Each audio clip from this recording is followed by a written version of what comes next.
inapte, inapte au bonheur, inapte à évoluer dans mes relations sociales, dans mes relations amicales, dans mon cercle restreint, on va dire. À chaque fois, je me sentais en décalage, inapte à être heureuse. Et malgré tout ce que je faisais, je me sentais tellement scotchée que j'avais même fini par me dire non, c'est pas possible. Dans une vie antérieure, soit j'ai vécu quelque chose d'horrible, soit j'ai passé un contrat qui m'empêche, quoi que je fasse, quoi que je mette en place, qui m'empêche de bouger, qui m'empêche de me sentir libre, qui fait que je sens toujours une espèce de chape de plomb au-dessus de ma tête. Bon, j'ai fini par comprendre parce que je commençais vraiment à me sentir et fatiguée et désespérée. Donc, je vais t'expliquer tout ça dans cette vidéo. Reste avec moi. Durant cette vidéo, je te proposerai de faire un quiz pour que toi aussi tu fasses le test de savoir si ce dont je te parle te concerne ou pas. Je te disais, j'avais tellement fait de formations, livres, thérapie, c'est vrai, j'adorais ça, je me connaissais par cœur, je savais analyser, je savais prendre du recul, je savais faire tout ça, et malgré tout ça, rien ne bougeait. Et j'avais pas l'impression de vouloir quelque chose d'extraordinaire. Ce que je voulais, c'était juste, alors moi je me disais, il me faut plus de charisme. J'ai besoin d'être cette fille qui a plus de charisme.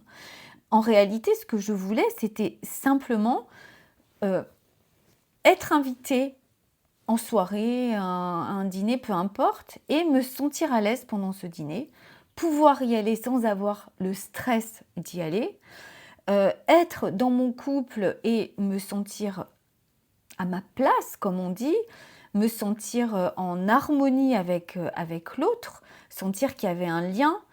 Je n'avais pas l'impression que je demandais des choses extraordinaires.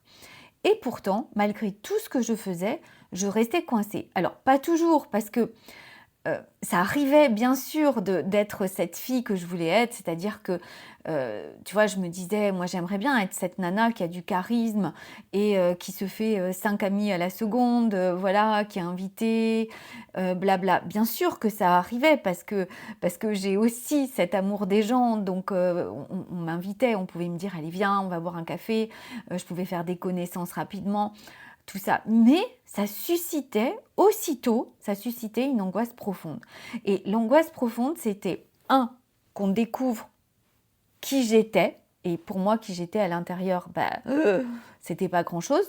Donc, qu'on découvre ça et qu'on regrette de m'avoir invitée.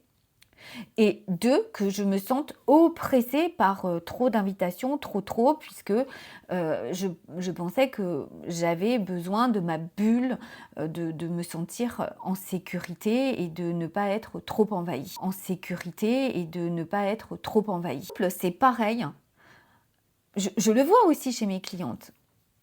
Tu veux du respect, de la tendresse, de faire en sorte que l'autre te mette en valeur, tout ça.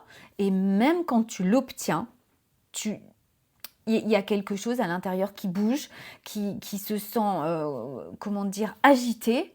Et tu peux aller jusqu'à créer toi-même la dispute, entretenir la colère, parce que finalement, cette espèce de paix, tu te sens pas en sécurité dans cette espèce de paix, il y a quelque chose qui cloche. Tu vois, et à l'intérieur de toi, ça s'agite, tu ne sais pas pourquoi. Plus j'essayais, plus je faisais de choses, plus je travaillais ma confiance en moi, l'estime de moi, mon charisme, soit une badass. Et qu'est-ce que ça faisait? Ça ne faisait que me renvoyer à ce sentiment de ne pas être assez. Parce que plus je faisais, moins j'y arrivais. Donc là, tu te dis, mais pourquoi ça marche pour les autres? Et pourquoi ça marche pas pour moi?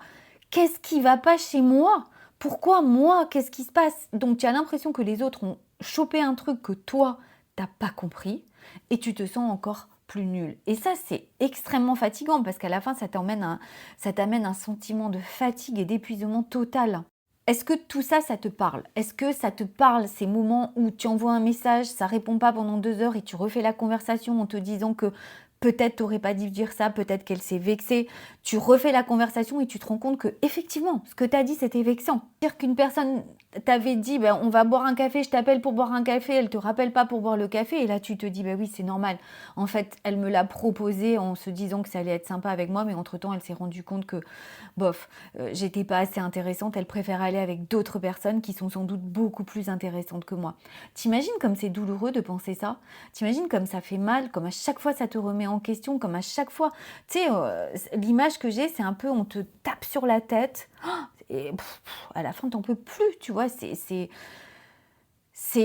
violent, c'est fatigant, c'est épuisant, tu te sens impuissant. Le problème, ça n'était pas moi, ou en tout cas, ça n'était pas que je n'avais pas assez travaillé sur moi, ou que j'avais mal fait les choses, comme j'étais souvent censée tenter de me le dire. Le problème, c'est aussi ton style d'attachement. Tu as l'attachement sécure, l'attachement évitant, l'attachement anxieux et aussi l'attachement désorganisé.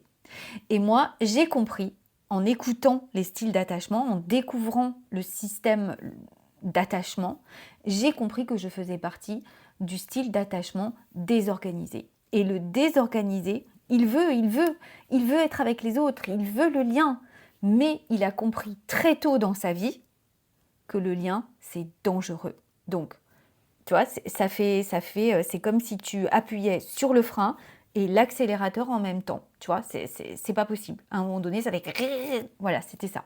Donc, moi, je voulais le lien. Je voulais être en lien avec des gens autour de moi, des amis, en couple. Je voulais me sentir en sécurité. Mais en même temps, le lien, c'est dangereux. Donc, hop, tu repousses. Et quand c'est trop, quand ça te prend trop, hop, tu mets à distance, tu fais un pas en arrière. Quand tu comprends que dans cet attachement désorganisé, tu fonctionnes comme ça, eh bien, tout c'est clair. Oui, tu comprends pourquoi tu veux à tout prix avoir plein d'amis, mais quand tu en as plein, mais tu trouves que c'est trop. Donc, tu vois bien qu'à ce moment-là, tu comprends que tu n'es pas inapte, tu n'es pas bizarre, tu n'es pas assez, tu n'es pas celle qui fait des choses mais qui ne comprend jamais rien, tu n'es rien de tout ça. Tu as juste un système de fonctionnement. Et ce système de fonctionnement, il est ancré en toi de façon totalement inconsciente. C'est ce qu'on appelle les schémas inconscients. Donc, tu vas réagir automatiquement à des choses alors que tu voudrais exactement faire le contraire. Mais dans ce style d'attachement, tu as développé une façon d'agir et de réagir qui fait que, quoi qu'il se passe, eh bien, tu vas réagir de cette façon-là. Donc, tu as beau faire du développement personnel, répéter des mantras, te faire accompagner, de faire des formations, bien sûr que ça marche. Mais, à un moment donné, ça revient. Le style d'attachement, c'est la façon dont tu as appris à gérer la proximité avec les autres, selon le milieu dans lequel tu as évolué. Donc, selon ton style d'attachement, tu n'auras pas les mêmes réactions, tu n'auras pas les mêmes besoins donc forcément, ce ne sont pas les mêmes clés dont tu as besoin.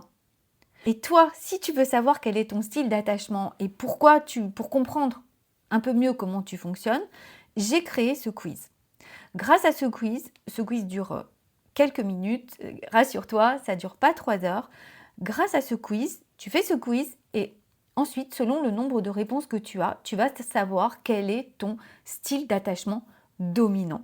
Donc, si ça t'intéresse, si tu veux faire ce quiz, tu trouveras le lien en description. Pour toi, ça ne va pas te mettre dans une case, je déteste les cases, mais en faisant le quiz et en voyant à quel style d'attachement tu appartiens, tu vas comprendre pourquoi tu réagis de telle façon. Et là, tu vas te dire, ah ouais, c'était ça.